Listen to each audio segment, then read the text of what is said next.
बिस्मिल्लाहिर्रहमानिर्रहीम शुरू करते हैं। में DMRs का कॉन्सेप्ट हमारा चल रहा था, हाउ आवर ब्रेन वर्क्स, हमारा दिमाग कैसे काम करता है। अभी तक इस पूरी दुनिया के अंदर सबसे जो लीस्ट अंडरस्टूड पार्ट है वो है हमारा ब्रेन, जिसको सबसे कम समझा गया है। यानी सिर्फ इसका जो एक न्यूरॉन है, इस एक न्यूरॉन को भी कम्प्लीटली अभी तक समझा नहीं गया है। तो ये अल्लाह ताला का बहुत बड़ा शाहकार है। तो हमारी इसी से रिलेटेड आज की जो टॉक है इंशाअल्लाह ताला इसी से रिलेटेड है। कॉन्शियस एंड सबकॉन्शियस माइंड, ये हम पढ़ चुके थे कि दिमाग के दो हिस्से होते हैं, दो तरह से वर्किंग कर रहा होता है। ये अगर ब्रेन है और ये इसका कॉन्शियस लेवल है और ये सबकॉन्शियस लेवल है। ये जो सबकॉन्शियस लेवल है, अच्छा एक और होता है अनकॉन्शियस लेवल, लेकिन जो अच्छे साइकोलॉजिस्ट हैं वो ये कहते हैं कि अनकॉन्शियस लेवल कुछ नहीं होता। अच्छा, मैं काफ़ी अर्से सोचता रहता था कि हम लोग बोलते हैं ना भाई लाशऊर में ये है, लाशऊर में ये है, हम ऐसे जुमले बोलते हैं। तो मैं ये जुमला नहीं बोलना चाहता, मैं बोलना चाहता हूँ तहत शऊर में ये। हम तहत शऊर का लफ्ज़ भी इस्तेमाल करते हैं क्योंकि ला का मतलब अरबी में होता है नहीं, शऊर का मतलब होता है शऊर। ला शऊर का लफ्ज़ ही बता रहा है कि शऊर नहीं है। तो ये वही चीज़ है अनकॉन्शियस लेवल। तो और कुरान करीम में भी आता है वांतुम ला तशऊरून। खैर मेरी अंडरस्टैंडिंग है, ये मेरी अपनी अंडरस्टैंडिंग है, हो सकता है गलत हो सकता है सही हो। अनकॉन्शियस लेवल साइकोलॉजिस्ट भी कहते नहीं है, और मैं इन अल्फाज से मैं ये समझता हूँ कि अनकॉन्शियस लेवल होना पॉसिबल भी नहीं है। तो अनकॉन्शियस लेवल नहीं होता, दो ही लेवल हैं, कॉन्शियस लेवल और सबकॉन्शियस लेवल। ठीक है, अनकॉन्शियस लेवल हमने हटा दिया। हमारा दिमाग दो तरह से काम कर रहा होता है, कॉन्शियस और सबकॉन्शियस। तो उसके अंदर एक चीज़ होती है मल्टीटास्किंग, मल्टी प्रोसेसिंग। दो चीज़ें ये हैं, दो हैं कि कॉन्शियस लेवल पे क्या काम हो सकता है और सबकॉन्शियस लेवल पे क्या काम हो सकता है। For example multitasking, subconscious level पे मल्टीटास्किंग हो सकती है। मल्टीटास्किंग का मतलब होता है एक वक्त में दो काम करना, हो सकती है। हम सांस भी ले रहे हैं, बहुत सारी दूसरी चीज़ें भी कर रहे होते हैं, दिल की धड़कन भी चल रही है, ये सारे काम हो रहे हैं ना। तमाम ऑर्गन्स को ब्रेन कंट्रोल कर रहा है। तो सारी की सारी, यानी एक थोड़ी कोई हज़ारों लाखों पता नहीं सेल्स तो शायद करोड़ों हैं, वो सबको ब्रेन कंट्रोल कर रहा है। तो सबकॉन्शियस लेवल पे मल्टीटास्किंग तो बहुत ज़्यादा ही हो रही होती है। अच्छा, सबकॉन्शियस लेवल पे मल्टी प्रोसेसिंग हो सकती है। मल्टी प्रोसेसिंग का मतलब होता है कि एक वक्त में दिमाग जो प्रोसेस कर रहा है वो एक वक्त में ज़्यादा चीज़ें प्रोसेस कर रहा हो, सबकॉन्शियस लेवल के ऊपर। कॉन्शियस लेवल पर भी मल्टीटास्किंग हो सकती है। फॉर एग्जांपल गाड़ी चला रहा हूँ अगर मैं, तो गाड़ी भी चला रहा होता हूँ और मैं फ़ोन पे बात भी कर रहा होता हूँ, और दोनों काम मैं कॉन्शियस कर रहा होता हूँ। यानी मैं रोड को भी देख रहा हूँ, गाड़ी आ रही है नहीं आ रही, स्पीड कंट्रोल कर रहा हूँ, कॉल पे बात भी कर रहा हूँ। ऐसा भी होता है बच्चा गोद में होता है और जो वो लैपटॉप पे भी काम चल रहा होता है। ठीक है, निशान तो माशाल्लाह हो रहा है ना, ऐसा कुछ चल रहा होगा आजकल। तब बच्चे तभी ठीक है बच्चे की, अल्हम्दुलिल्लाह। तो ये हमें करना पड़ता है। अच्छा, सबकॉन्शियस लेवल पे मल्टी प्रोसेसिंग होती है? जी हाँ होती है। कॉन्शियस लेवल पे होती है या नहीं होती मल्टी प्रोसेसिंग? यानी एक वक्त में आप कॉन्शियसली दो चीज़ों को सोच सकते हैं? नहीं सोच सकते, इम्पॉसिबल है। ठीक है, होता क्या है कि हमारा दिमाग, हम बाद में समझते हैं हम कर तो रहे हैं एक वक्त में बहुत सारे दो काम। होता ये है कि वो ना स्लाइसिंग कर रहा होता है दिमाग ना आपका, ये 1 पे आएगा फिर 2 पे आएगा फिर 1 पे आएगा फिर 2 पे आएगा फिर 1 पे आएगा फिर 2 पे आएगा 1 पे आएगा 2 पे आएगा। वो इतनी स्पीड से कर रहा होता है तो ऐसा लग रहा होता है कि वो एक साथ दो चीज़ें चला रहा है। जैसे कंप्यूटर के प्रोसेस में 2 कोर 2 थ्रेड्स, 4 कोर 4 थ्रेड्स। ठीक है, तो बिल्कुल ये ऐसी वो उसी ये आपके ब्रेन को देखकर ही प्रोसेसिंग, जो मल्टी प्रोसेसिंग आपका दिमाग करता है वही प्रोसेसर कर रहा होता है, उसी तरह से उसकी कॉपी बनाने की कोशिश की गई है। अच्छा, इसके एडवांटेजेस भी, एडवांटेजेस क्या है? टाइम बचता है, एक वक्त में आप 10-20 काम कर लो, टाइम बच जाएगा। बट नुकसान क्या होगा? Lack of concentration, concentration lose करेंगे। Loss of quality, obviously quality कम हो जाएगी। Loss of resources due to changing context, आपका जो दिमाग है उसका एक लिमिटेशन है ना उसकी भी। ठीक है, तो ये इसके डिसएडवांटेजेस हैं। हम जो आज स्टडी करेंगे इंशाल्लाह ताला, जो हमने लास्ट सेशन में भी इस पर बात की थी, काफ़ी हद तक बात हो गई थी, लेकिन आज टोटली इस पर बात होगी। और इंशाल्लाह आज ये वो होगा, आपका मेन टॉपिक है DMRs, डिस्क्रिशनरी मेंटल रूटीन्स, हमारी आदत व अतवार। ये जो DMR है ये होता है सबकॉन्शियस लेवल के अंदर, ये कॉन्शियस लेवल पे नहीं होता। DMR क्या होता है? DMR का मतलब होता है कि आपकी आदत, यानी समझाने के लिए कह सकते हैं उसको आदत, ये चलता है ट्रिगर से। तो इसको ट्रिगर मिलेगा तो ये एक्टिवेट होगा, नहीं मिलेगा तो ये नहीं चलता। DMR ट्रिगर के अलावा कोई और जबान समझता ही नहीं है, समझ ही नहीं सकता DMR। ट्रिगर क्या होता है? फॉर एग्जाम्पल ट्रिगर ये है कि वो ट्रिगर की बात नहीं हो रही। ट्रिगर का मतलब होता है, हाँ ये जो आपका कल रहा था ना, मिसाल के ऊपर मैं ये कहते ना यूं बच्चे खेल रहे होते, डर गया बच्चे क्या कर रहे थे? आंखें झपक जाती हैं, आप उसको कंट्रोल नहीं कर सकते। ये अल्लाह ताला ने खुद सॉफ्टवेयर इंस्टॉल किए हुए हैं। अच्छा, ब्लिंकिंग ऑफ आइज, आप थोड़ी थोड़ी देर से आपकी आइज ब्लिंक हो रही होती है, पता भी नहीं चलता। तो ट्रिगर आएगा तो वो दिमाग का DMR एक्टिवेट हो जाएगा और वो आप उसको रोक भी नहीं सकते, ऐसा होता है। फॉर एग्जाम्पल, अब मैं एक लफ्ज़ बोलूंगा, आप लोग अपने दिमाग को रोक के दिखा देना। नबील भाई, आप लोग इधर में फौरन से नबील भाई की शक्ल आ गई, ठीक है।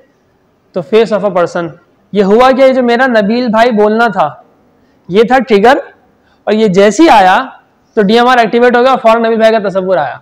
इसको आप रोक नहीं सकते, इम्पॉसिबल है, इसको आप रोक नहीं सकते, ठीक है। ट्रिगर समझ आ गया, ट्रिगर समझ में आ गया। अच्छा, अब आगे चलते हैं। Types of DMRs, instinct DMRs।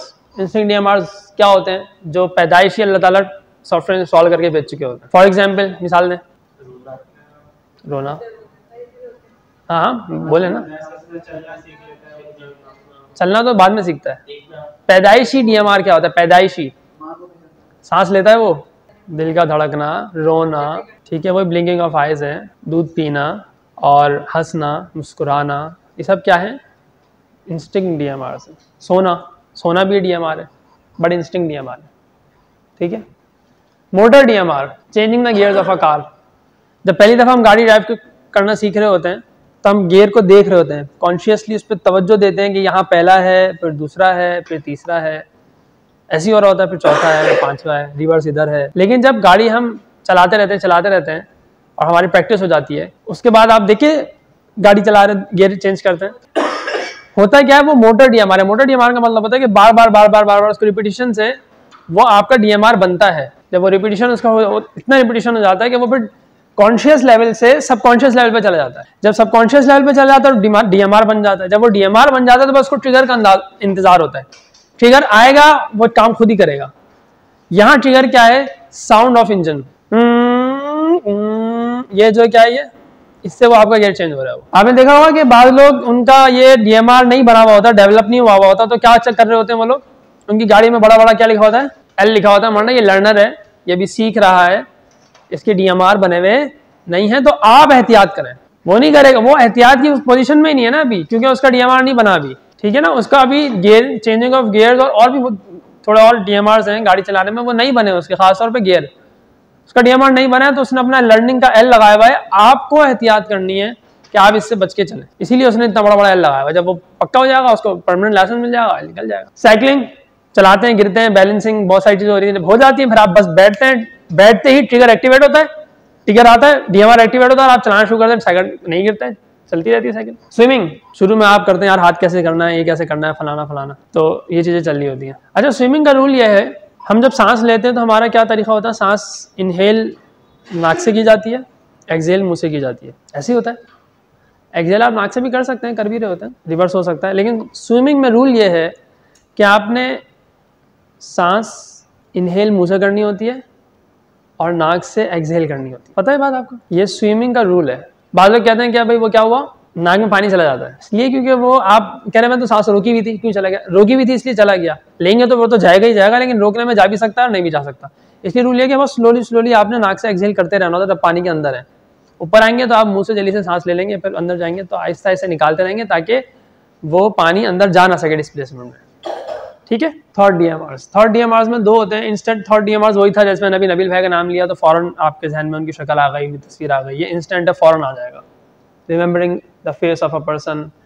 Repetitive third DMRs ये होते हैं कि आपने एक चीज़ सोची फिर चली गई, आपने दोबारा सोची, सोचते रहने से बार बार बन जाएगा। अर्थमेटिक की मिसाल ले लें, जब पहली दफ़ा हम 2 + 4 करते हैं तो हम गिनते हैं, 2 + 4 means 2, 3, 4, 5 and 6, the answer is 6। अभी अगर मैं आपसे बोलूँ 2 + 4 तो आप लोग उंगलियों पे गिनेंगे या किसी कहीं लिखेंगे? कुछ भी नहीं करेंगे, 2 + 4 बोलते ठग 6 आ जाएगा। ये रेपिटेटिव थर्ड DMRs है। प्रैक्टिस कर करके सोच के दिमाग के अंदर इसका प्रोसीजर ऐसा बन गया, इसका प्रोसेस हो के इतना पक्का हो गया कि वो DMR में चला गया, और जब वो DMR में चला गया तो आपको उसके लिए मेहनत नहीं करनी पड़ेगी, 2 + 4 गिनना नहीं पड़ेगा। अच्छा, अब हमें क्योंकि हमारा बहुत ज़्यादा उसमें इतना ज़्यादा इससे ज़्यादा इंटरेक्शन अर्थमेटिक से बहुत ज़्यादा हाई लेवल पे नहीं होता कि 1672 मल्टीप्लाई बाय 36,000 क्या आंसर आएगा, इसके लिए हमें पेपर पेंसिल निकालना पड़ेगा या कम से कम हमें थोड़ी देर सोचना पड़ेगा। लेकिन अगर कोई बड़ी, हाँ यही बता रहा हूँ कि कुछ लोगों को इसकी भी प्रैक्टिस होती है, क्यों उसको भी इतना ज़्यादा कर चुके होते हैं कि वो DMR में चला जाता है। जब वो DMR बन गया अब मसलन ट्रिगर आएगा, वहाँ से ठक वहीं कैलकुलेट कर देंगे, वहाँ से दे देंगे।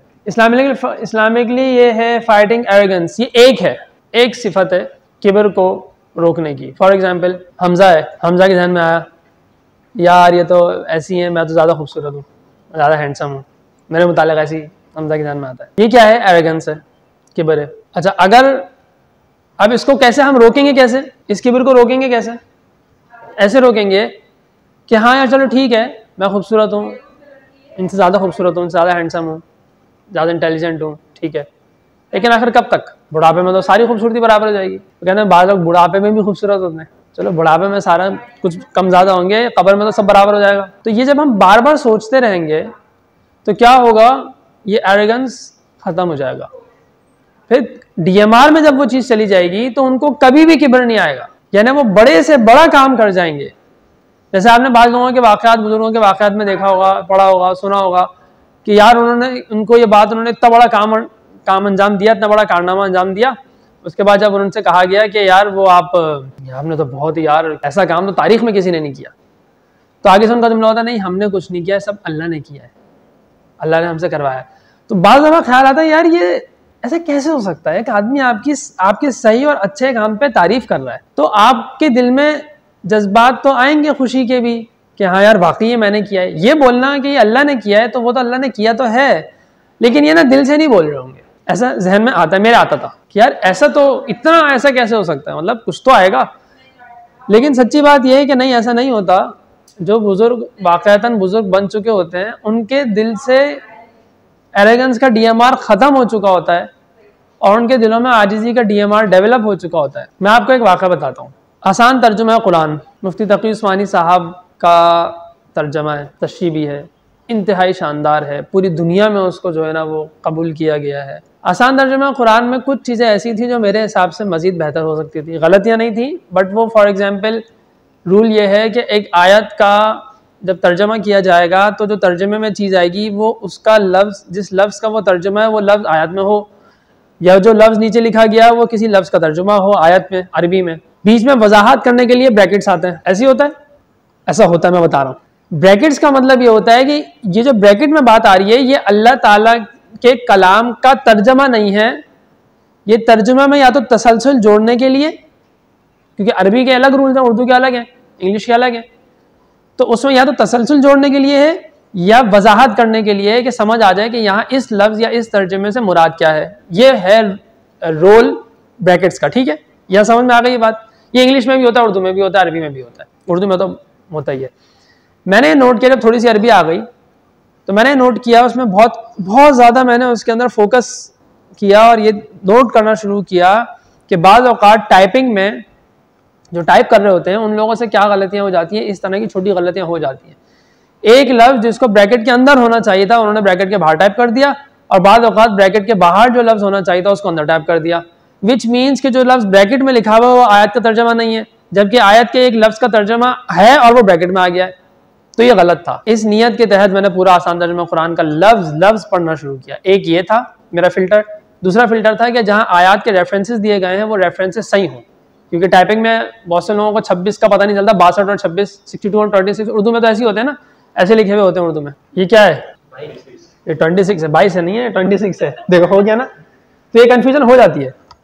और ये क्या है? 62। तो इस तरह की भी गलतियाँ थी। एक दूसरी गलती क्या थी? फॉर एग्जाम्पल ये लिखा हुआ यहाँ पे सूरह फातिहा में, बिस्मिल्लाहिर्रहमानिर्रहीम भी है, लेकिन सूरह फातिहा में तो है ही ना। ये जो रहमान रहीम है, ये इसके आगे ये लिखा हुआ होगा, और इससे पहले अल्हम्दुलिल्लाह रब्बिल आलमीन है, वो जब आयत खत्म होगी उसके आगे 1 लिखा हुआ होगा, ऐसा ही है। ये कौन सी आयत नंबर है? सब कह रहे हैं 2 या 1 है। अल्हम्दुलिल्लाह रब्बिल आलमीन अर्रहमान रहीम, ऊपर बिस्मिल्लाहिर रहमानिर रहीम लिखा हुआ है।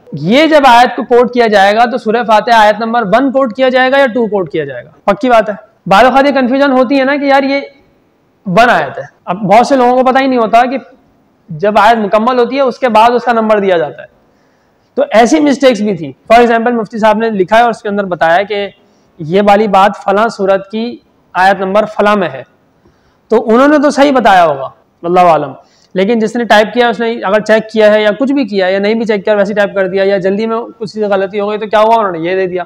तो मैंने ये 2-3 चीज़ें निकाली। जब ये मैंने निकालनी, तकरीबन मुझे चंद साल लगे इस काम में, क्योंकि मैं इसको, यही तो एक काम नहीं था और भी काम थे। मैं एक दफ़ा इसको दोबारा रीचेक किया कि भाई कहीं ऐसा ना हो कि मैं कोई काम कर दूँ और उसका नेक्स्ट वर्जन आ चुका हो, वो सही हो चुका हो, और फिर खामखा मैं मुफ्ती साहब जैसे, उनका तो एक सेकंड कीमती, हम जैसे तो वो है नहीं ना कि अपना वक्त ज़ाया करें। तो मैंने कहा कहीं ज़ाया ना उनका वक्त, तो मैंने एक और नुस्खा ख़रीदा नया, सबसे लेटेस्ट जो पब्लिश हुआ था। उसको अपनी जो गलतियाँ मैंने निकाली थी दूसरे वाले वर्जन से, उससे मैंने चेक किया, तो कुछ चीज़ें उसमें उन्होंने बेहतर कर दी थी पब्लिशर ने। मुफ्ती साहब को तो शायद पता भी ना चला होगा, एक पब्लिशर ने बेहतर कर दी होंगी या बता के की होंगी, फिर भी काफ़ी सारी बाकी थी। तो मैंने उसको रीचेक किया दोबारा अपनी चीज़ों को, तो उसका ये फ़ायदा एक और हो गया। फिर मैंने क्या किया, इससे पहले मैं वहाँ बता चुका था कि आपके इस जो नुस्खा है ना, नुस्खा समझते हैं, मुसहफ़, यानी कि ये कुरान करीम रखे हैं, कुरान तो एक ही है बट 3 कॉपीज़ हैं उसकी, तो 3 नुस्खा कहलाएंगे। तो मैंने कहा जो आपका नुस्खा इसमें मिस्टेक्स है, उसका कोई खातिर खा रिजल्ट मुझे नहीं मिला, तो मैंने कहा अब मैं पब्लिशर वगैरह के पास नहीं जाऊँगा, मैं डायरेक्ट मुफ्ती साहब के पास जाऊँगा। नमाज़ पढ़ के निकाल लेते गाड़े, तभी तो उनकी काफ़ी मतलब उस वक्त नासा चली थी कि मैं क्या कुछ करता हूँ, मेरे हाथ में था वो।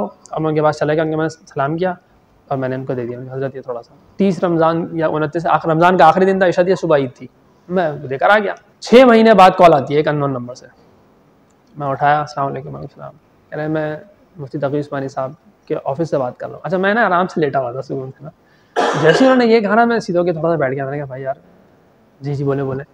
तो कहने लगे आप गयूर अज़ीम बात करोगे? जी मैं गयूर अज़ीम बात कर रहा हूँ। तो उन्होंने बताया कि आपने जो काम किया बहुत पसंद आया। कहाँ होते हैं? मैंने कराची में होता हूँ। तो और भी चीज़ें उनको बताया, मैं सुलेमान अहमद साहब के साथ भी होता हूँ। कह रहे चले ठीक है। कह रहे आपने बहुत अच्छा काम किया, हज़रत को बहुत पसंद आया, ये वो बहुत वो खुश हुए, बहुत खुश है। अच्छा, मुझे ये हो रहा है कि मेरा काम उनको पसंद आ जाए, यानी कि यहाँ पे कोई एक बंदा, यहाँ आप सब तो माशाल्लाह अच्छे इंजीनियर्स हैं और काफ़ी एक्सपीरियंस भी हो चुका है, लेकिन यहाँ कोई एक बंदा है जो अभी जिसने इंटरव्यू भी नहीं दिया है, या इंटरव्यू देने के लिए यार अभी फ्रेश, बिल्कुल फ्रेश है, ग्रेजुएट होकर आए, और वो नबील भाई की या वहाज भाई की या किसी बहुत अच्छे जो है ना वो यहाँ के मुस्तफा भाई की, किसी की, मुझे नहीं पता आप लोगों का क्या कौन कितना अच्छा है, बट कोई हाई लेवल का यहाँ का प्रोग्रामर हो, उसकी कोई वो गलती निकाल दे, या वो गलती क्या निकाले, बस वो वैसी कोई बात बताई ये मैंने काम किया है, और उसकी तारीफ पूरा टेकवर्ड्स करना शुरू हो जाए, तो ये बहुत अनबिलीवेबल सी सिचुएशन हो जाएगी कि यार एक बंदा अभी पास आउट हुआ है, और मैं तो पास आउट भी नहीं हुआ था ना अभी तक, तो मैं बहुत खुश भी हो रहा था, परेशान भी हो रहा था, ये क्या हो रहा है। अच्छा, मुझे ऐसा लग रहा था वो वैसे ही बोल रहे हो, तो उनके असिस्टेंट थे वो तो सही कह रहे थे। जब मैं गया हूँ मुफ्ती तक़ी उस्मानी साहब के पास मिलने के लिए, मैंने उनसे ऐसे हाथ मिलाया ना, तो उन्होंने हाथ मिला के अस्सलाम वालेकुम, हाथ उन्होंने खींच लेना, हाथ लेके मुझे खींचा अपनी तरफ, मैंने करीब किया और पीठ पे हाथ रखा और खूब दुआएं दी, और फिर मुझे वो कहने लगे, जिस जुमले को बताने के लिए सारी कहानी मैंने बताई, उन्होंने कहा कि मुझे ये समझ नहीं आ रहा कि मैं आपका शुक्रिया किन अल्फाज में अदा करूँ। ये कौन कह रहा है? मुफ्ती साहब कह रहे हैं। किसको कह रहे हैं? मुझे कह रहे हैं। अगर मेरी उनकी जगह मैं होता, यानी कोई और आलिम होते, तो वो क्या कहते, बेटा इधर आओ, कौन से दर्जे में हो? 6th दर्जे में ना, चलो बेटा चलो, तुम्हारी उम्र से डबल तजर्बा मेरा हो चुका है सिर्फ फतवा लिखते हुए, तुम तो अभी पास आउट भी नहीं हुए हो। बड़ों की ऐसे गलतियां बेटा नहीं निकाला करते, चाहिए अपनी इस्लाह की फिक्र कीजिए, चाहिए। ये होता और सही भी होता कि यार मैं बच्चा हूँ, मैं क्या गलतियाँ निकालने बैठ गया हूँ। अच्छा, मेरी नीयत गलती निकालने की नहीं थी, ऑब्वियसली मेरी नीयत ये थी कि अगर इसमें कोई करेक्शन हो सकती है तो मेरा हिस्सा कुरान की खिदमत में पड़ जाए, और मुफ्ती साहब के में अगर वाक़अतन इस्लाह हो जाती है किसी लिखी हुई पब्लिश हुई किताब में, जब तक वो छपेगी उनको भी सवाब मिलेगा, बढ़ेगा, मुझे भी सवाब मिल जाएगा। मेरी तो ये नीयत थी, मेरा हिस्सा खादिमान कुरान में आ जाए। नहीं, इतनी माइनर है ना वो, इतनी माइनर है कि वो एक आम आदमी को फर्क नहीं पड़ेगा, वो उससे कोई खास फर्क पड़ेगा भी नहीं। बहुत माइनर है, खुद ब्रैकेट्स में कौन नोट करता, तसल्सल से पढ़े जाएंगे। बहुत माइनर मिस्टेक, मिस्टेक इसलिए मैं उसको मिस्टेक्स कहता भी नहीं हूँ। तो आप अंदाजा लगाएं कि उन्होंने मेरी इस काविश को, इस काम को ना सिर्फ ये कि धुतकारा नहीं, रद्द नहीं किया, डांटा नहीं, बल्कि तारीफ भी की, कबूल भी किया, और मुझे ये कह रहे हैं कि मुझे समझ नहीं आ रहा मैं आपका शुक्रिया किन अल्फाज में अदा करूँ। तो मैं सही बता रहा हूँ, मुझे ऐसा लगा ये ऐसे ही बोल रहे हैं, मेरा दिल रखने के लिए बोल रहे हैं। मुझे बाद में रियलाइज हुआ उन्होंने क्यों बोला ये, वो सही कह रहे थे और वो अपने दिल से कह रहे थे, उनकी दिल की आवाज़ थी। क्यों? वो मर जाएंगे एक दिन, अल्लाह उनको लंबी ज़िंदगी दे, उनसे इस्तिफ़ादा भी तौफ़ीक़ दे, आमीन। लेकिन वो एक दिन उनको भी जाना, आपने भी जाना, हमने भी जाना है, वो भी जाएंगे, मैं भी मरूंगा। अब क्या हुआ कि मैंने बाद में सोचा, बाकायदा बहुत दिनों तक सोचता रहा, तो अल्लाह ताला ने दिल में बात डाली कि भाई उनको ये एहसास हुआ कि ये तो मेरे नुस्खे में गलतियाँ जा रही हैं ना, मेरे इदारे से पब्लिश होकर जा रही हैं, तो इसका जिम्मेदार कौन है? वो मैं खुद हूँ। ये जो काम इस बच्चे ने करके दिया है, ये तो मेरी जिम्मेदारी थी, इसने मेरा काम कर दिया, तो मुझे ही इसका शुक्रिया अदा करना चाहिए। वो ये सोच ही नहीं रहे कि मैंने किसी की गलती निकाली है या मैंने किसी की इस्लाह की है, वो सिर्फ ये सोच रहे हैं कि इसने मेरा काम कर दिया, तो कहने लगे मुझे समझ नहीं आ रहा कि मैं आपका शुक्रिया किन अल्फाज में अदा करूँ। और जो उनका खत मेरे पास है उसमें उन्होंने लिखा कि हमें आपकी दिक्कत नज़र, क्या उन्होंने बोला, दिक्कत नज़र, बहुत तारीफ की उस पर उन्होंने। तो ये जब हम DMR बन जाता है, डेवलप हो जाता है, तो बनते बनते बनते वो कहाँ पहुँचता है कि आपको उसमें मेहनत नहीं करनी पड़ती। और ये ज़ाहिरी तवाज़ो, जी मैं तो बहुत गुनहगार हूँ, खताकार हूँ, ये इन फजूलियात का कोई ज़रूरत ही नहीं पड़ती। वाकई में इंसान के दिल में अल्लाह की अज़मत होती है और अपनी कमतरी पता होता है, यार मैं कुछ भी नहीं हूँ, जो काम किया अल्लाह ने लिया है वो अल्लाह ने लिया है। तो ये होता है DMR कि अगर आपका बन जाए एक दफ़ा, फिर आपकी ज़िंदगी आसान हो जाती है। आप लोग टाइपिंग करते हैं ना, आपसे मैं बोलूँ अपना नाम लिखें, तो ये कोई बहुत मुश्किल वाला काम है? बहुत आसान काम है, क्योंकि आप 100 दफ़ा लिख चुके हैं, हज़ारों सैकड़ों दफ़ा लिख चुके हैं। तो शुरू में ऐसे लिखते थे, यार मेरा नाम जैसे GHAYUR मेरे नाम की एक सैम्पल है। अब कोड कीबोर्ड है, उसमें तो कोई सीक्वेंस ही नहीं है। मैं एक जी ढूंढूंगा तो मैं तो पहली लाइन से शुरू करूंगा, यार 7वें नंबर पे जी आता है। अब वो मैं ढूंढ रहा हूँ तो वो QWERTY जी कहाँ है भाई, कहाँ है? वो बिल्कुल बीच में छुपा हुआ है, तो बीच में, लेकिन वो सीक्वेंस नहीं बन रहा। यानी कि सीक्वेंस है उसका, वो उंगलियों के हिसाब से उसको बनाया गया है। शुरू में क्या होता है, आप यूँ ढूंढो जी, चलो एच तो बराबर में, ये ए कहाँ है? अब ए में कहाँ ढूंढूंगा? दिमाग में पहले लम्हे में क्या ख्याल आएगा, भाई ए पहला अल्फाबेट है तो पहली लाइन में होगा, चलो लेफ्ट नहीं तो राइट पे होगा, राइट पे पी साहब बैठे हुए। तो ये चक्कर चल रहा होता है। शुरू में एक नाम लिखने में 15-20 सेकंड या 1 मिनट लिख जाता है, बाद लोगों से लिखा जाता नहीं भाई नहीं हो रहा यार, छोड़ो, अजीब मुसीबत है, पता नहीं कौन सी मशीन उठा के ले आओ, बड़े बूढ़ों के पास आप ले जाओ जरा टाइपराइटर या कीबोर्ड, बोलेंगे क्या ले यार उठा के। तो ये होता है। लेकिन जब वो DMR बन जाता है तो आपको मेहनत नहीं करनी पड़ती। ये जो पूरे सेशंस हमारे हुए हैं, और अब जो सेशंस अगर बचे हैं इस पूरी टॉक को कंप्लीट करने में, इसका जो मेन जो दिल है ना, दिल, वो ये DMR है। अगर ये DMR का कॉन्सेप्ट हमने समझ लिया और इसको हमने अपने ऊपर अप्लाई कर लिया, खासतौर पर वो जो क्वाड्रेंट्स हैं, DMR और क्वाड्रेंट्स आपस में अगर मिल गए तो फिर कोई मसला ही नहीं है, आप बड़े से बड़ा काम भी कर लेंगे और आपको थकावट भी नहीं होगी। क्योंकि DMR आप अपना नाम लिखते हुए थकते नहीं है, आप पल के झपकाते हुए थकते नहीं है। इसी तरीके से जो भी आपके DMRs बन जाते हैं, जब वो बन जाते हैं तो फिर आप उस काम में थकते नहीं है। एरोगेंस पे ही सारी बात आई थी, जो ये वाकया आ गया, पता नहीं ये मुझे बताना चाहिए था नहीं बताना चाहिए था, लेकिन चले, मैंने नहीं सोचा था कि मैं बताऊंगा, बट ये आ गया सिर्फ इसलिए बताने के लिए कि ये कोई झूठी बातें नहीं है, ये सच्ची बातें हैं। वाकयातन इंसान के अंदर से किबर ऐसा खत्म हो जाता है कि फिर उसका ज़हन जाता ही नहीं अपनी बड़ाई की तरफ। इतना रेपिटेटिवली उसने वो किया हुआ होता है कि उसकी प्रैक्टिस की वजह से उसका थॉट DMR सही हो चुका होता है। एक सवाल है, ट्रिगर, अगर सारे ट्रिगर्स एक साथ चल जाए तो क्या होगा? ब्लास्ट। बिल्कुल सही बोला। ये अल्लाह ताला का कितना बड़ा एहसान है कि एक वक्त में सारे ट्रिगर नहीं चलते, यानी एक ही वक्त में आपको जो है वो जिनकी शादियां हो चुकी हैं उनको अपनी शादी का कबूल है बोलना भी याद आ जाए, और एक ही वक्त में उसी वक्त में आपको किसी अजीज की मौत भी याद आ जाए, तो आप हंसेंगे या रोएंगे? इसी तरीके से कोई हैरानी और परेशानी वाली चीज भी उसी वक्त याद आ जाए तो आप हैरान होंगे, हंसेंगे या रोएंगे? उसी वक्त में कोई तकलीफ दे अमर जो आपको जिस्म को, यानी फिजिकली बॉडी में आपको कोई पेन क्रिएट कर दे, उसमें आपको तड़पना भी है, तब आप हंसेंगे, रोएंगे, परेशान होंगे, हैरान होंगे, तड़पेंगे, क्या करेंगे? तो इसीलिए एक वक्त में सारे DMR एक्टिवेट नहीं होते। बिहेवियर हमारा सारी जिंदगी हम गुजारते हैं, बिहेवियर ही होता है। होता क्या है, वो कॉन्शियस थॉट्स जो हम खुद बाकायदा सोचते हैं वो थॉट्स, प्लस इंस्टिंक्ट DMRs पैदाइशी, आंखें झपकाना, सांस लेना, धड़कन वगैरह, प्लस मोटर DMRs जो प्रैक्टिस कर करके फिजिकल अपने आपके मस्कुलर एक्टिविटी उससे जो वो आ जाते हैं, वो motor DMRs plus thought DMRs। इन चार से हमारी जिंदगी इबारत है, यूं समझ लें। ये चार चीजें ही होती हैं हमारी जिंदगी के अंदर, इसके अलावा नहीं होती। इससे बाहर आप जा ही नहीं सकते, क्योंकि इससे बाहर दिमाग है ही नहीं, दिमाग यहीं पे मुकम्मल हो जाता है। Our behaviour is a prisoner of our DMRs, बस और कुछ भी नहीं है हमारा बिहेवियर। सारी जिंदगी, इसको बिहेवियर को अगर मैं यूं कर दूं ना, our life is a prisoner of our DMRs। आपके DMR सही होंगे, जिंदगी सही होगी। DMR या तो करप्ट होते हैं या DMR करेक्ट होते हैं। हमें चाहिए कि हमने DMRs को करेक्ट कर लें, जब करेक्ट कर लेंगे तो जिंदगी भी करेक्ट हो जाएगी। खासतौर पे इंस्टिंक्ट DMRs को आप कुछ भी नहीं कर सकते, उसको छेड़ ही नहीं सकते। ये जो बकिया है ना इंस्टिंक्ट के अलावा, ये सारे आप इसको ट्रेन कर सकते हैं। पॉजिटिव थिंकिंग के साथ इसको ट्रेन करेगा, नेगेटिव थिंकिंग को रिमूव भी करेगा, बहुत सारी चीजें होती है। इसीलिए कहते हैं कि आदत पुख्ता होने से पहले अपनी आदत को सुधार लें, इससे पहले कि आदत पुख्ता हो इनको सुधार लें। अच्छा, अब एक छोटी सी एक्सरसाइज है, 5 मिनट में अगर आप लोग कर लें, जल्दी कर लें और अच्छा है। वो ये वैसी मतलब कोई लिखना विखना नहीं है, हर एक की एक मिसाल या दो मिसालें दे दें। कॉन्शियस थॉट्स, बल्कि कॉन्शियस थॉट्स तो थोड़े मतलब पता ही है ना, सोच रहे होते हैं। Instinct DMR, motor DMR, thought DMR। Instinct होते हैं पैदाइशी इंस्टॉल करके भेजा अल्लाह ताला ने, कंप्लीट प्रोग्रामिंग हो चुकी है, उसमें कोडिंग आप उसको हैक भी नहीं कर सकते। इंस्टिंक्ट डीएमआर को आप कुछ भी नहीं कर सकते, कोई चेंजिंग, कोई कोडिंग, कोई हैकिंग कुछ भी नहीं हो सकती उसके अंदर। वो अल्लाह ताला की तरफ से इंस्टॉल है, उसका कोड और पासवर्ड भी अल्लाह के पास ही है। और we can not escape any of our DMR. आप डीएमआर से नहीं भाग सकते। कॉन्शियस थॉट से आप कुछ कर सकते हो, बट अगर एक कॉन्शियस थॉट डीएमआर बन गई, जब तक आपने उसको डीएमआर से नहीं निकाला, चाहे वो कॉन्शियस थॉट हो, कॉन्शियस एक्ट हो, कुछ भी हो, जब तक आप उसको डीएमआर से नहीं निकालेंगे ना, या अपने डीएमआर को सही नहीं करेंगे, तब तक आप उसे निकल नहीं सकते। कह सकते हैं आदत, पर डीएमआर का एक हिस्सा आदत है, यूं समझ लो।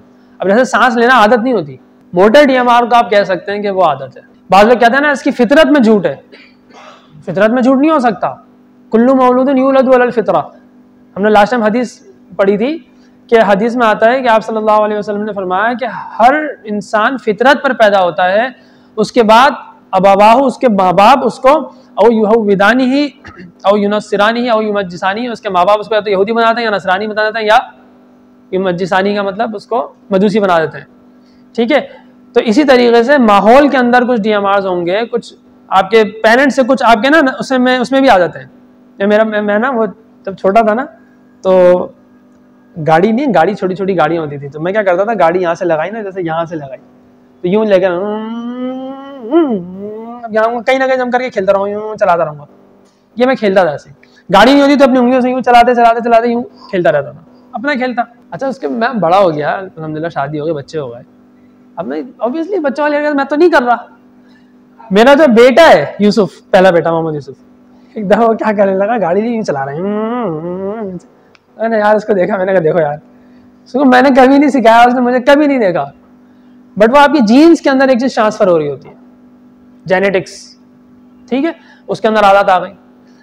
शक्लें मिल रही होती हैं, शक्लें कैसे मिल रही होती हैं, ऐसी तो मिल रही होती है। तो कुछ चीजें अल्लाह ताला ने, एक तो है कि वो यूनिवर्सल सबके लिए, सांस लेना, इंसान है, जिंदा है, सांस ले रहा होगा, इंस्टिंक्ट डीएमआर। इस तरीके से कुछ आपके वालिदैन से आ रही होती हैं, छोटे बड़े कदमों पर, अपनी हाइट पर डिपेंड करता है। ठीक है, तो बहुत सारी चीजें होती है। तो हम अपने डीएमआर से भाग नहीं सकते, इसलिए हमें अपने डीएमआर को बहुत ज्यादा कंट्रोल करना पड़ेगा। अब मैं जैसे यहाँ पे खड़ा हुआ हूँ, तो मैं आपको ट्रेनिंग दे रहा हूँ, सेशन दे रहा हूँ, बात भी कर रहा हूँ, मेरे हाथ हिल रहे हैं, मेरे हाथ हिलाने का अलग स्टाइल है, अरीब का अलग स्टाइल है, उस्मान का अलग है, सबके अलग अलग होते हैं, थोड़े थोड़े डिफरेंट। मेरा कोई बेसाख्ता हरकत होगी, मेरे खड़े होने का स्टाइल अलग होगा, ऐसा होता है। मैं बात भी कर रहा हूँ, इशारे भी कर रहा हूँ, और मैंने उसको भी होल्ड किया हुआ है। अगर मैं उसको कॉन्शियसली होल्ड नहीं कर रहा, कि कॉन्शियसली सवाल कर, बार बार मेरी तवज्जो इसकी तरफ जाती रहे, बोलता हूँ इसको मैं होल्ड करना, गिरे नहीं, ऐसा नहीं होता। एक डीएमआर बन गया, प्रैक्टिस करते करते ट्रेनिंग पढ़ाते या बताते डीएमआर बन गया, भाई ये नहीं गिरना। दिमाग में ट्रिगर लगा हुआ है कि यार जब तक मैं ऐसे खड़ा हुआ ना, ये मेरे हाथ में उसको होल्ड करके रखना है। मोबाइल आप लेके जा, मोबाइल का डीएमआर बहुत अच्छा बना हुआ था हमारा, कि मोबाइल ना गिरे। फॉर एग्जाम्पल आप लोग एक काम करें, ये अभी मेरे साथ करेगा, ये दोनों हाथ हैं, अपने दोनों हाथों की उंगलियों को ऐसे यूं कर लें, ऐसे करके, ऐसे करें, बस यूं कर लें, ऐसे करें, ऐसे करें, ऐसे। अच्छा, अब आप लोग एक चीज देखें, अब मैं आप लोगों को एक चीज बता रहा हूँ, मेरे और आप लोग के हाथ में एक डिफरेंस होगा। मैंने भी यही किया है ना, बड़ा एक डिफरेंस होगा, क्योंकि वो मैंने अपना मोटा डीएमआर बनाया था। मैं बताता हूँ क्या। आप लोग अपने हाथों को देखें, ये ऐसे है ना, अंगूठा उठाएं जो सबसे ऊपर है, किसी का लेफ्ट है, किसी का राइट है। आपका राइट है, राइट है आपका, एक नहीं, ऊपर वाला से आप अंगूठा उठाएं, यूं करें हाथ और ऊपर वाला अंगूठा उठाएं। कौन सा है? लेफ्ट है, left left. Bilal right, Hamza right right right. ये क्या है? मैंने किसी को नहीं बोला कि आपकी राइट को ऊपर लाएं या लेफ्ट को ऊपर लाएं। शुरू में मैं लेफ्ट ऊपर लाता था ऐसे, और मैंने अक्सर लोगों को लेफ्ट ऊपर लाते हुए देखा है। जब हम मदरसे में पढ़ते थे और उसमें होता था कि सीधे हाथ को फौकियत हासिल है, और सीधे हाथ को अल्लाह ताला ने मकाम उल्टे हाथ से बढ़ा दिया है, अच्छे काम सीधे हाथ से होते हैं। और जब हम कोई चीज वो करें, तो जब हाथ बांधे तो सीधा हाथ ऊपर बांधे। जब थोड़ी समझ आए तो मैंने ये चीज नोट की कि जब सीधा हाथ नमाज में ऊपर बांध रहे हैं, इट मींस कि अल्लाह ताला ने राइट हैंड को लेफ्ट हैंड पे फौकियत दी है। तो जब मैं यूं करके बैठता था, जैसे हाथ लगा, तो मैं ये ऊपर ये क्यों आ रहा है, ये नहीं आना चाहिए। तो मैंने क्या किया, आदत बनाई। ये शुरू में इतनी प्रॉब्लम हुई। अच्छा, अब जिनका राइट है वो लेफ्ट करें, उनको अजीब सा लगेगा, जिनका लेफ्ट है वो राइट करें, उनको अजीब सा लगेगा। शुरू में मुझे प्रॉब्लम होती रही, लेकिन मैंने कहा मैं करूंगा इसको। खैर कि मेरा अपना मैं ये नहीं कह रहा इसमें सही और गलत कुछ नहीं कह रहा, मेरा अपना एक वो था, तो मैंने उसको फिर ये आदत बना ली। इसी तरह बाद लोग टांग पर टांग डाल के बैठते हैं, जैसे ना ऐसे करके बैठते हैं, ऐसे यूं यूं। तो जब मैं फर्स्ट टाइम बैठता हूँ ना, तो मैं राइट ऊपर आती है मेरी, थक जाऊंगा, वो ये सुन हो जाएगी, तो फिर मैं कर लूंगा लेफ्ट। बट मेरा पहला एक्शन होगा ना, वो मैं राइट करूंगा। पहले मैं लेफ्ट करता था। मैंने उसको मोटा डीएमआर को कन्वर्ट किया। जो कहते हैं ना बुरी आदत को अच्छी आदत कैसे बना, बाद लोग कहते हैं यार इसकी आदत सही नहीं हो सकती। ये बहुत बड़ा मिथ है, ये झूठा यार भाई, ये झूठ की आदत, ये गालियां बकता है। बालों को देखा होगा अच्छी खासी बात कर रहे होंगे। हमारे एक रिश्तेदार है, मैं नाम बताने नाम ले रहा, रिकॉर्ड भी हो रहा है। बहुत अच्छे, बहुत नाइस, मेहमान नवाज, अखलाक, बेहतरीन इंसान है, लेकिन ये हो नहीं सकता कि वो 1 मिनट बोले और उसमें कोई एक शाइस्ता सी ना आए। उनका बन गया है, वो तकिया कलाम बन गया है। अबे आइए, एक जुमला शुरू होने से पहले एक लगा होना चाहिए, या कम से कम जुमला खत्म होने के बाद एक वो लफ्ज लगा होना चाहिए। बनाने के लिए नहीं होता, होता है कि एक आदत अगर डीएमआर बन गया ना उनका, अब अगर वो जो लफ्ज बोल रहे हैं, गाली तो होगी, बचना तो है, गलत कलमा है, आपको तो लफ्ज का भी हिसाब देना है, ठीक है। अगर आपकी वो नियत नहीं है तो उसकी गुनाह की इंटेंशंस वो नहीं होगी, गुनाह कबीरा शायद वो ना बने, या हल्का कुछ बन जाए, को सगीरा से कुछ ऊपर और कबीरा के बीच बीच कुछ हो, हिसाब तो देना पड़ेगा। डीएमआर अगर आपका आपने सही नहीं किया ना, लेकिन अभी हमें रियलाइज नहीं हो रहा, तो हम सोचें अपने डीएमआर को सही करें। हाँ, वर्ड्स तो देखें, वर्ड तो वर्ड्स है ना, अभी आगे आएगी चीज मैं बताऊंगा, बल्कि हम चलते हैं आगे, फिर इसको हम किसी को क्वेश्चन है वो अलग से भी कर लें। तो ये जब मैं यहाँ खड़ा हूँ तो मेरे बहुत सारे डीएमआर ऑटोमेटिकली चल रहे हैं ना। Watch your thoughts because they become your words, ये हमने उस दिन पढ़ा था, लेकिन उसके बाद हम समझ के पढ़ेंगे जरा और डिटेल में, क्या आप अपने ख्यालात को वॉच करें, क्योंकि वो ख्यालात आपके अल्फाज बन जाते हैं। इस्लामिकली अगर हम इसको देखें तो आपको किसी के बारे में कोई बात पता चली तो आपके जहन में उसके लिए ख्याल पैदा हो जाएगा। फॉर एग्जाम्पल, मैंने अभी किसी शख्स के बारे में कोई बात बताऊं, यहाँ हमारे किसी साथी में से किसी का नाम लूं और उसकी एक बुराई बताऊं, या बोले यार बिलाल वो तो तुम्हारे बारे में तो ये कह रहा था, फौरन से ये अनकंट्रोल्ड है, ये अनकंट्रोलेबल है, आप इसको कंट्रोल नहीं कर सकते। ये अनकंट्रोलेबल है कि बिलाल के दिल में उसकी बुराई ना आए। देखिए हमारा दिमाग वर्किंग पता है कैसे करता है। एक मिसाल दे देता हूँ। ये मिसाल के तौर पर आप, एक खिड़की है प्लेन की, आप ट्रैवल कर रहे हैं ना, आपने खिड़की से देखा तो एक जहाज यहाँ से फॉर एग्जाम्पल यूं आ रहा है, एक जहाज यहाँ से यूं आया, यहाँ तक आपने देखा, उसके बाद आपको किसी ने बुला लिया या कुछ हुआ, आपने उधर मुंह किया, हाँ ठीक है, हाँ ठीक है, अल्लाह का शुक्र, ठीक ठाक, जहाज इधर से आ रहा है, यहाँ तक आपने देखा है। उसके बाद आपकी तवज्जो इधर हो गई, और फिर जब दोबारा आपने देखा तो वो यहाँ तक पहुंच चुका था, फिर यहाँ से यहाँ तक गया है। तो आपके दिमाग पता है इंस्टॉलेशन क्या हुई है। देखा तो आपने ये है ना, बट ये भी वो ऑटोमेटिकली इंस्टॉल कर देगा। दिमाग ये प्रोसेस करेगा कि वो यहां से यहां तक गया, मोस्ट प्रोबेबली कि वो यहां से यूं हल्का सा मुड़ा हो और फिर आके इधर गया हो, या नीचे से यूं गया हो, कुछ भी, लेकिन आपके दिमाग में इंस्टॉल ये होगा, ये बीच वाली जो लाइन है सीधा गया। दिमाग की प्रोसेसिंग इसी तरह अल्लाह ने बनाई है, क्या करें। तो इसीलिए इसीलिए गीबत भी इसीलिए मना है। गीबत से क्या होता है, मैं बोलता हूँ फॉर एग्जाम्पल, हामिद, तो जो हम अपने ग्रुप का ही बोल देता हूँ, क्यों मसला है, हामिद है ना हमारा, मौली हामिद इंतहाई झूठा आदमी है। अच्छा, मैं जब बात बोल रहा हूँ तो आप लोग क्या फर्क पड़ेगा, नहीं पढ़ना चाहिए। अगर इस चीज को निकाल लिया जाए कि आपके दिमाग को नेगेटिव इंपैक्ट आ रहा है, इसको निकाल लिया जाए तो कुछ भी नहीं पड़ेगा फिर तो। अच्छा, और अगर इसको रखा जाए जो है रियल है कि आएगा कोई ना कोई, तो बात सोचेगा यार ये कुछ तो होगा।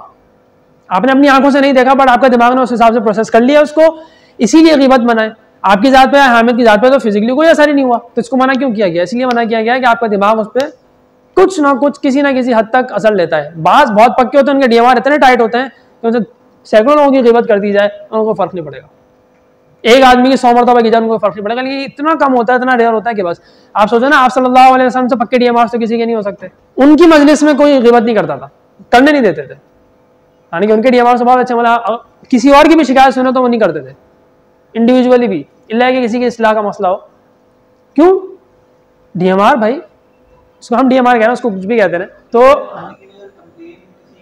वो एक डिफरेंट केस है, वो डिफरेंट केस है, उसके हिसाब से हुक्म होगा। या अय्युहल्लज़ीना आमनू इज्तनिबू कसीरम मिनज़्ज़न, ज़न कहते हैं ख्याल को, ख्यालात से भी क्या करो, इज्तिनाब करो। अपने जो आपके जो ख्यालात है ना, गुमान, आप गुमान करते हैं, थिंकिंग थॉट, आपके थॉट्स है ना, तो यहाँ जो है ना कसीरम मिनज़्ज़न, बहुत से ख्यालात, यानी कुछ अच्छे भी हैं बुरे भी हैं, तो यहाँ कसीर का मतलब है कि बहुत से। तो अच्छे ख्यालात से नहीं आपको इज्तिनाब करना, बचना, बल्कि बुरे ख्यालात से इज्तिनाब करना है, क्योंकि इन बाज़ इस्मुन, बाज़ ख्यालात क्या होते हैं, गुनाह होते हैं। कुरान कह रहा है, सूरह हुजरात सूरत नंबर 49 आयत नंबर 12, सूरह नंबर 49 आयत नंबर 12, भला तजस्सुस, एक ही आयत में जन की बात हो रही है, तजस्सुस की बात भी हो रही है। तजस्सुस किसे कहते हैं? किसी की टोह में लगना। टोह में इंसान कैसे लगेगा, उसके मुतालिक कुछ सोचा या सुना होगा, वो कोई थॉट प्रोसेस बना होगा, कोई थिंकिंग आई होगी, तभी इंसान तजस्सुस करेगा ना, क्यूरियोसिटी, तभी इंसान के अंदर तजस्सुस पैदा होगा। तो इस तजस्सुस का ताल्लुक भी जन से है, उसके बाद फिर गीबत की बात आ रही है, वला यग़्तब बाज़ुकुम बाज़ा। अब गीबत का ताल्लुक तो बोलने से है, लेकिन चूंकि इसके अंदर भी आपका थॉट डीएमआर इन्वॉल्व है कि जिससे आप कह रहे हैं उसके ज़हन में तजस्सुस भी आ सकता है, जन भी आ सकता है, और इन्ना बाज़ा ज़न्नी इस्मुन, कुरान ने पहले ही रूल बता दिया। तो ये जो बात है ना, watch your thoughts because your thoughts become your words, ये कुरान करीम पहले ही इसको पहले स्टेप पे वो आपकी वो पाबंदी लगा रहा है कि अपने गुमानों को भी रोक के रखो, अच्छी बातें सोचो, अच्छा सोचो। वयुअज़्ज़िबुल मुनाफ़िक़ीन, दूसरी सूरत, इससे पिछली सूरत है, हुज़ुरात से पहले सूरत, सूरतुल फतह, आयत नंबर 6 है, वयुअज़्ज़िबुल मुनाफ़िक़ीन वल मुनाफ़िक़ाति वल मुश्रिकीन वल मुश्रिकाति ज़ान्नीना बिल्लाहि ज़न्न सऊ। ये जो मुश्रिकीन और मुश्रिकात हैं, इनको अल्लाह ताला क्या करेगा, युअज़्ज़िब, अज़ाब देगा। लेकिन जो इनका एक गुनाह नोट किया है ना, बहुत सारे गुनाह है ना, शिर्क सबसे बड़ा गुनाह क्या है मुश्रिकीन का, शिर्क करना, अल्लाह के अलावा किसी को अल्लाह के साथ शरीक करना। लेकिन यहाँ अल्लाह ताला ने उनके गुमानों को नोट किया है कि तुम गुमान करते हो, बुरे गुमान अल्लाह ताला के साथ, तो ये गुमान तुम्हीं पर लौटेगा, और उसके बाद इतनी सख्त सजा है, बहुत कम आई है कुरान में। वग़ज़िबल्लाहु अलैहिम, गज़ब भी है, वलअनहुम, लानत भी है, वअअद्द लहुम जहन्नम, जहन्नम में भी रहेंगे, वसाअत मसीरा। तो ये ख्यालात पे इतनी खतरनाक समझ लें आप ये बात है। ए ईमान वालों, बहुत से गुमानों से बचो, क्योंकि बाज़ गुमान गुनाह होते हैं, और तजस्सुस मत करो, और एक दूसरे की गीबत भी मत करो। ये एक आयत है। ये दूसरी आयत पिछली दूसरी सूरत की है। इसका मतलब है मुनाफिकीन और मुनाफिकात, यानी मुनाफिकीन मर्द, मुनाफिक औरतों, मुश्रिक मर्द, मुश्रिक औरतों को अल्लाह ताला अजाब देंगे। मुश्रिक और मुश्रिक मर्द जो हैं, ये अल्लाह ताला से बुरे गुमान करते हैं, तो इनका ये गुमान करना अलैहिम दायरतु सौ, उन्हीं पर लौटेगा। वग़ज़िबल्लाहु अलैहिम वलअनहुम वअद्द लहुम, अल्लाह ताला का इन पर गज़ब भी है, गुस्सा भी है, अल्लाह नाराज भी है, लानत भी है। अल्लाह ताला ने इनके लिए जहन्नम यानी दोज़ख तैयार करके रखी है, वसाअत मसीरा, इंतहाई बुरा ठिकाना है। ठीक है, और हदीस में भी ज़न के मुताल्लिक़ काफ़ी चीज़ें आती हैं, वक्त नहीं इसलिए मैं उसको नहीं बताना चाह रहा।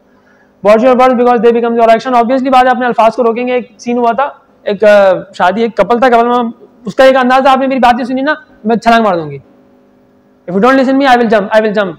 हर थोड़ी छोटी बात पे किसी ने बोलती रहती थी। अच्छा, एक दिन क्या हुआ, उन साहब को, उनको भी गुस्सा आ गया, तब गए वो जंप, ऐसे कह दिया। एक मुझे आवाज़ आई ना, कुछ आवाज़ आई गिरने की, मतलब कुछ आवाज़ आई ऐसी, तो मैं बाहर गया, तो निकला तो मेरी वाइफ जहाँ थी वहाँ नहीं है, तो मैंने देखा उसको, तो वो तो है ही नहीं। मैं बालकनी में गया तो देखा कि नीचे वो जंप कर चुकी है, और नीचे लोग जमा, फर्स्ट फ्लोर से। मैं नीचे भाग के गया तो ब्लीडिंग कुछ भी नहीं हुई भी थी, लेकिन जब, क्योंकि फर्स्ट फ्लोर था, लेकिन जब मैं उसको मैंने उसको चेक किया तो वो मर चुकी थी।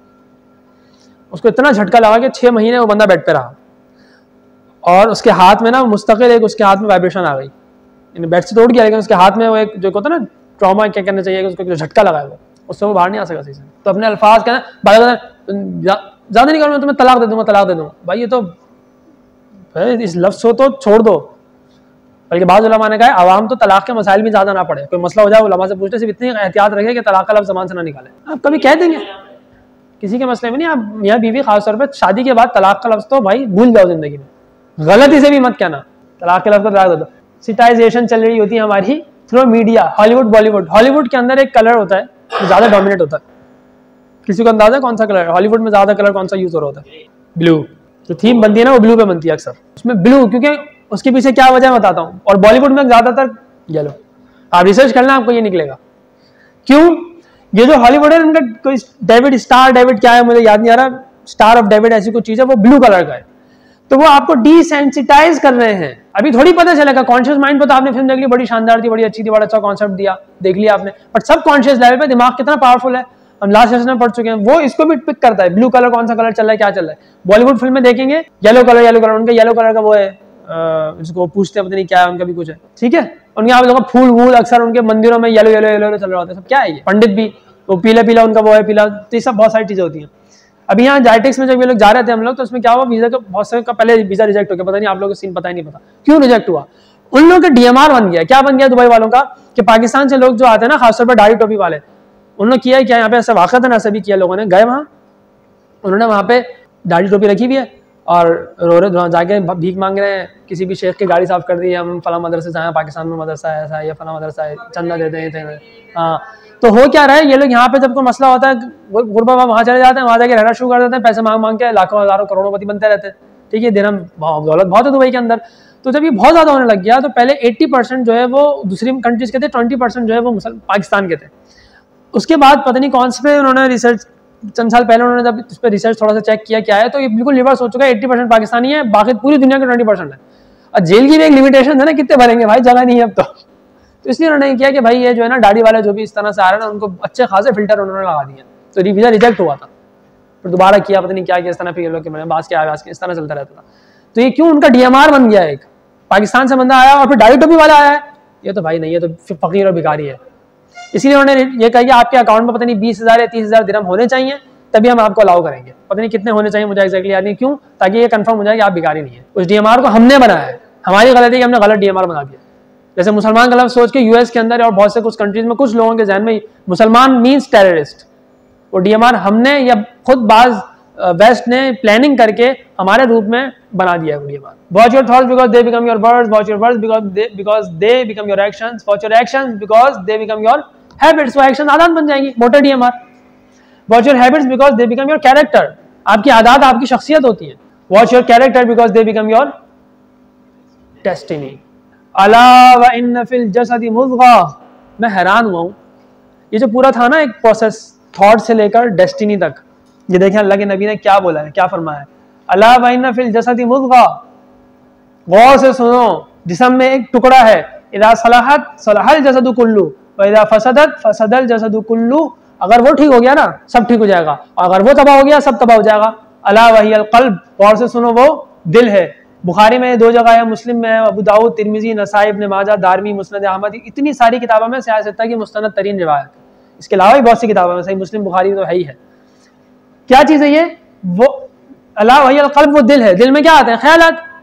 वॉच योर थॉट, अगर ये सही होगा तो क्या हो जाएगा, कुल्लुहु, सही सलाह, सही हो गया सब, कुल का मतलब होता है सब ना, अगर ये सलाह मतलब सही हो गया, सब कुछ सही हो गया, ये बिगड़ गया सब कुछ बिगड़ गया, क्योंकि थॉट से वो वर्ड्स बनेंगे, वर्ड से वो एक्शन बनेंगे, एक्शन से वो हैबिट्स बनेंगे, हैबिट्स से वो कैरेक्टर बनेंगे, देन डेस्टिनी बनेगी। इसमें 2-3 चीजें आप ऐड भी कर सकते हैं, मैनेज भी कर सकते हैं, पर शुरू वो यहीं से होगा।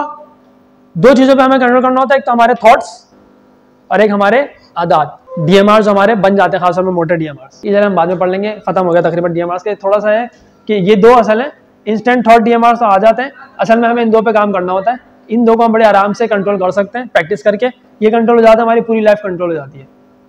फिर ये 3 हिस्से साइकोलॉजी के अंदर आते हैं, इस्लाम में 3 कॉन्सेप्ट है इसके, नफ्स अम्मारा, नफ्स लव्वामा, नफ्स मुतमइन्ना के 3 कॉन्सेप्ट है। इंसान के 3 नफ्स हैं, एक अम्मारा है जो बुराई पर ही उभारता रहता है, उसको फील ही नहीं होता कि मैं बुरा कर रहा हूँ। जैसे एक बंदा DMR बन गया, उसका गालियों का या किसी चीज़ का उसको फील ही नहीं होगा कि वो गलत कर रहा है, झूठ बोलने का उसको एहसास ही नहीं हो, यार ये तो चलता है, ये तो चलता है, वो तो गुनाह कबीरा कर रहे हो, लानतुल्लाह अलल कादिबीन, झूठ बोलने की लानत है, कुरान की आयत है।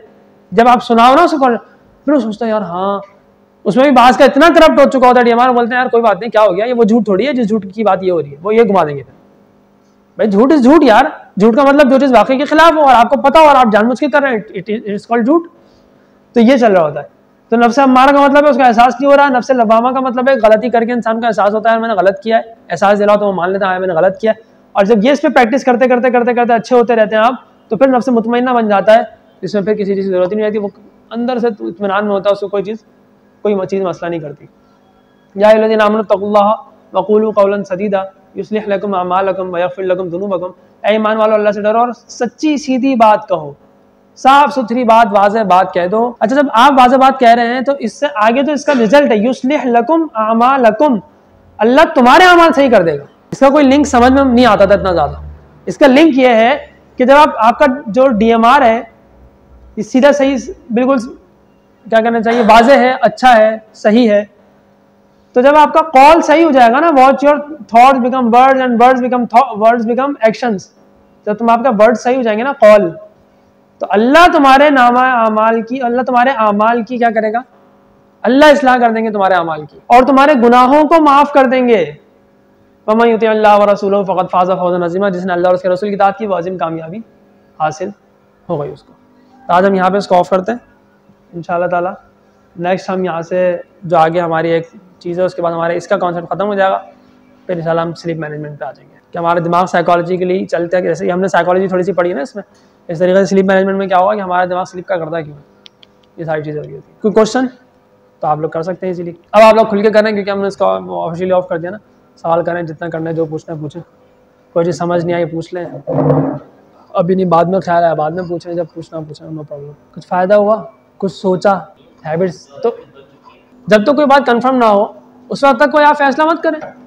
ये जो हमारा क्वाड्रेंट्स का इसके अंदर जो चैप्टर था ना, वो लास्ट वीडियो में उसमें यही बात हो रही थी कि जब तक आपको क्वाड्रेंट्स का कॉन्सेप्ट समझ आ जाए, और क्वाड्रेंट्स के कॉन्सेप्ट समझ में आने के बाद आप एक चीज को समझ रहे हैं कि कौन से क्वाड्रेंट में आ रहा है, तो 4 है तो इमीडिएटली छोड़ देना है, 2 है तो करना है, 1 है तो फौरन करना है, 3 है तो उसको हैंडल करना है, ये उसका एक रूल है। तो जब ये आप उस पर अमल करना शुरू कर देंगे ना, तो ये जो कंफ्यूजन होती है ना, ये करूँ नहीं करूँ, बढ़ूँ नहीं बढ़ूँ, चलूँ नहीं चलूँ, कहूँ नहीं कहूँ, सोचूं नहीं सोचूं, ये ऑटोमेटिकली खत्म हो जाता है। उस पर DMR आपका बनना चाहिए क्वाड्रेंट्स पे। वो क्वाड्रेंट्स वाले आप सेशन देख ले, फिर कोई सवाल हो तो मेरे ख्याल सवाल खत्म हो जाएंगे, फिर भी हो तो फिर पूछिएगा, नो प्रॉब्लम। ऑनलाइन है ना यूट्यूब पे, लिंक मैंने शेयर किया, उसी पे जनरल पे शेयर किया हुआ।